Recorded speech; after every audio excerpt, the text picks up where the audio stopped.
اللقاء معاه عادي. ما هو كده هي اشتغلت بتصور فيديو على كده. لا طب مش تستنى شويه. لا ما استناش على كده يا عم على هو على كده. على هو لايف لايف يا باشا، بس الدنيا غامقه خالص. لا والله طب مفيش اضاءه ولا حاجه؟ لا ما فيش.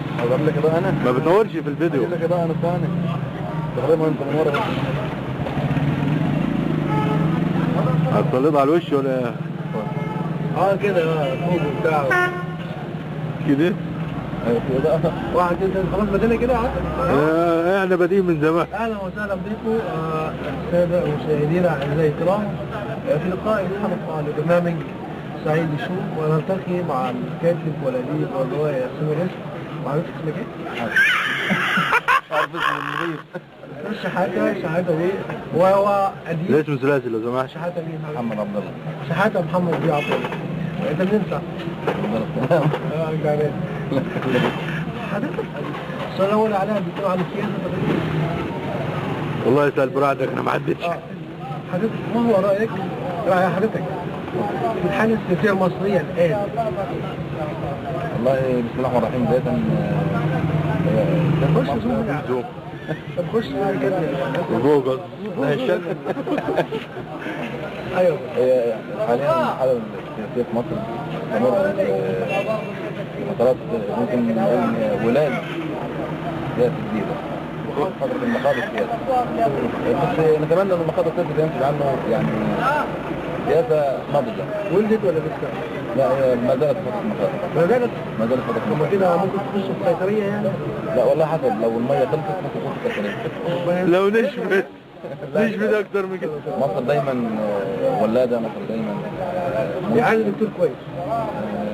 لا مش قصه دكتور كويس، عايز دكتور شاطر. هي عايزه بس تحدث شويه. من مصر ولا من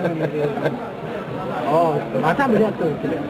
انتفضت في التحرير حضرتك، انتفضت في كل الميادين وحاجه يتعدى بس مفيش للاسف واقفين على مسؤولين عن الدكاتره. المخاض انهم مجازا للدكاتره. صح. هم اللي بيحاولوا ان هم يعطلوا الولاد دي. طب ليه بيعطلوا؟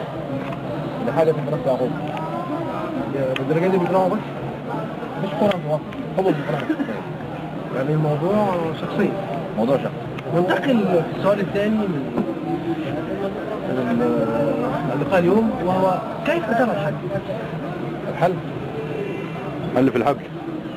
الحل عندي انا هولع لك الفلاش على طول. تصدق انت تصور احسن من هو، عشان انت عندك الموضوع مباشر، يعني مش واخد. هنعمل لقاء مع علاء ولا مع كده؟ انا كده مع علاء. لما تيجي علاء، طب انت هتاخد صور كده؟ دقيقه بس اظبط واضحه كده. واضحه جدا طبعا. تصدق صح؟ والصوت هيطلع عندك واضح صح؟ عالي. يلا علاء اصبر بس. طب نعمل لقاء معاك الاول وبعدين تفرق. طب اصبر اظبطها. طيب ماشي يا عم اعمل. يا عم احنا هنعمل لقاء، انت عادي خد اعمل لقاء وفي نفس الوقت اشتغل. اتفضل اسال السؤال. واحد انت على الهوا على كده. كده احنا هوا.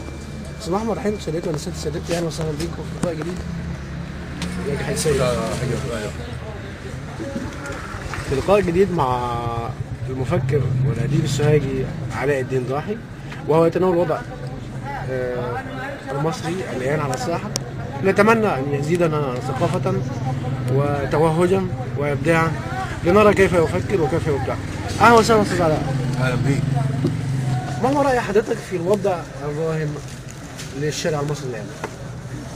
والله بيني وما بينك يعني كمحلل سياسي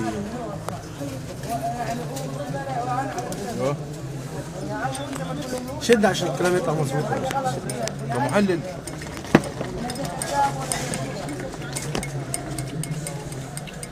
سياسي، ايوه. الواحد لما بيجي بيبدي رأيه في الموضوع ده كبير مش صغير. قد ايه؟ لأن مصر كبيرة. كبير قد ايه؟ قد كيلو كده. لا مش، ما احنا مش هنقيس بالكيلو، احنا هنقيس بالمتر. موضوع كبير يعني. لو قسنا بالكيلو كده يبقى حجم، انما احنا لا، احنا بنقيس طول، فالطول بالمتر. حلو. ولا انا غلطان؟ صح عندك حق. صح. معايا كاميرا. حضرتك بغض النظر عن الكيلو او الحجم، انا عايز اعرف اهم ملامح التي ستراها وسوف تراها في الشارع المصري الآن. ما هي مطبات النجاح، مطبات الفشل، اخفاقات النجاح، اخفاقات الفشل. سيادتك في عربية حلوة، عربية وحشة. سيادتك في ناس سيادتك ممكن عندها تسمح لي بس رؤية. ثواني بس ليه؟ انا جاوبتك على السؤال انا ولا ما عايز خلصت تسالني سؤال السؤال، تاني؟ انا ما خلصت السؤال. لا، ما بعدين أنت- انا هنا المعد والمحرر، وانا اللي دافع ثمن القعده دي، هتسمع لي الاخر. مش هتدفع ثمنها القعده؟ مش هتدفع متاكد؟ ده كلام على سؤال ده. طب هو يعني لا انا باكد عشان اشاهد الناس. مسؤوليتي. عشان ما تجيش وتقول لي حاسب. لا لا، انا جاي عليكم، انا جاي عليكم. شوفوا هو بيقول انا جاي عليكم. مش مشكله. بس. فلما نتكلم عن الوضع في مصر، الوضع في مصر زي ما احنا قلنا كتير مزربل. على قدر مصر وسط الدول العربية سامح ووسط في السيجاره دي ولا مش المجتمع العالمي